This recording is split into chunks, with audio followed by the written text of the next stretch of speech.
বাংলাদেশ থেকে ভারতে ঢুকে পড়তে পারে জঙ্গিরা, সতর্ক করল গোয়েন্দা দফতর। এরপরই পেট্রোপোল, গেদে, হিলি, কোচবিহার, মালদা, মুর্শিদাবাদ সহ সীমান্তগুলিতে বাড়ানো হয়েছে কড়া নজরদারি। চলছে বিএসএফের রুট মার্চ। বাংলাদেশ থেকে যারা পাসপোর্ট নিয়ে ভারতে প্রবেশ করছে তাদের তল্লাশি করে তবে ঢুকতে দেওয়া হচ্ছে এই দেশে। সোমবারই সীমান্তের নিরাপত্তা নিয়ে কেন্দ্রীয় স্বরাষ্ট্র সচিবের রাজ্যের প্রশাসনিক কর্তাদের এক প্রস্ত আলোচনা হয়। সীমান্তে বাড়ানো হয়েছে বিএসএফের সংখ্যাও। গোয়েন্দারা আশঙ্কা প্রকাশ করেছেন বাংলাদেশের অস্থির পরিস্থিতির সুযোগ নিয়ে বিভিন্ন জেল থেকে পালিয়ে যাওয়া কয়েদি ও জঙ্গিরা এই সুযোগে প্রবেশ করতে পারে ভারতে। তাই সীমান্তবর্তী থানাগুলিকে সতর্ক থাকার নির্দেশ দেওয়া হয়েছে। কলকাতাতেও কড়া নজরদারির ব্যবস্থা করা হয়েছে যাতে কোথাও কোনো অশান্তমূলক কাজকর্ম করতে কেউ না পারে। তার জন্য পুলিশের সোর্স নেটওয়ার্ক মজবুত করতে বলা হয়েছে। কলকাতা বিমানবন্দরেও নজরদারি বাড়ানো হয়েছে।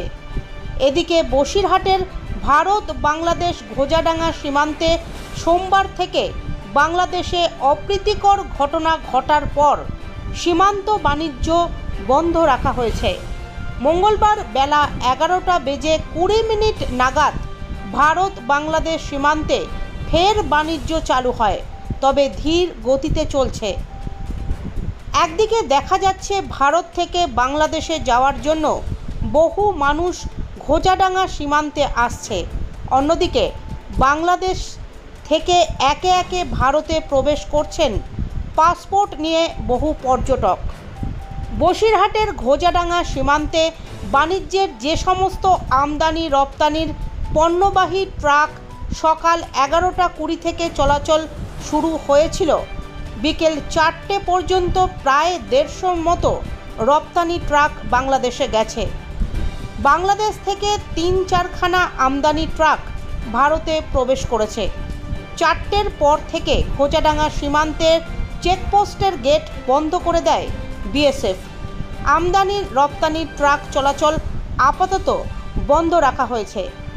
ভারতীয় সীমান্তবর্তী ঘোজাডাঙ্গার দক্ষিণপাড়া এলাকায় প্রায় 3 থেকে 4 কিলোমিটার জায়গায় কাঁটাতারের বেহাল দশা। কাঁটাতার একেবারেই নেই বললেই চলে। কাঁটাতারের লোহার খুঁটিগুলোরও বেহাল দশা হয়েছে। এপারে ঘোজাডাঙ্গার দক্ষিণপাড়া আর ওই পারের বাংলাদেশের সাতক্ষীরা জেলার লক্ষ্মীদারি এলাকা। এই কাঁটাতারের বেড়া না থাকায় যে কোনো সময়ে খুব সহজেই অনুপ্রবেশকারীরা খুব সহজে ভারতে প্রবেশ করতে পারে, এমনটাই অভিযোগ এলাকার বাসিন্দাদের। রাত নামলেই বাংলাদেশি চোরেরা খুব সহজেই ভারতে ঢুকে ছাগল মুরগি চুরি করে নিয়ে যায় বলে অভিযোগ ভারতীয়দের। এই সব এলাকাগুলিতে বিএসএফের নজরদারি বাড়ানোর দাবি জানিয়েছেন স্থানীয় বাসিন্দারা।